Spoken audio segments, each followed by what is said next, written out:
Hi అండి, ఎప్పటి నుంచో మా ఆయన నన్ను అడుగుతున్న ఆనపకాయ పప్పు కర్రీ అయితే ఈ రోజు నేను చేస్తున్నాను. నేనైతే ఆనపకాయ పప్పు చాలా సార్లే వండాం, కానీ ఈ మధ్య మేము తిరుపతికి వెళ్లి రిటర్న్ వచ్చేటప్పుడు గోల్డెన్ టెంపుల్ లో ఈ కర్రీ అయితే తిన్నాము. చాలా బాగా నచ్చింది. వాళ్ళని రెసిపీ అడిగి తెలుసుకుందామంటే మనకు తమిళ రాదు, వాళ్ళకి తెలుగు అర్థం కాదు.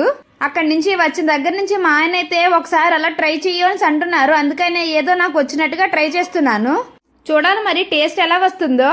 ముందుగా కుక్కర్లో క్లీన్ చేసుకున్న పెసరపప్పును అయితే వేసుకున్నాను. కట్ చేసుకున్న ఆనపకాయ ముక్కలు, ఉల్లిపాయలు, పచ్చిమిర్చి, కారం, 2 టమాటాలను కూడా వేసుకొని మూత పెట్టి 2 విజిల్లు అయితే వేయించుకోవాలి.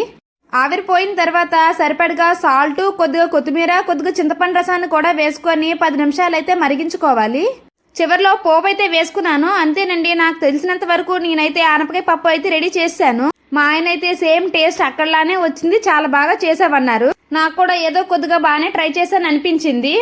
ఇంకా మంచి వీడియోతో కలుద్దాం. బాయ్.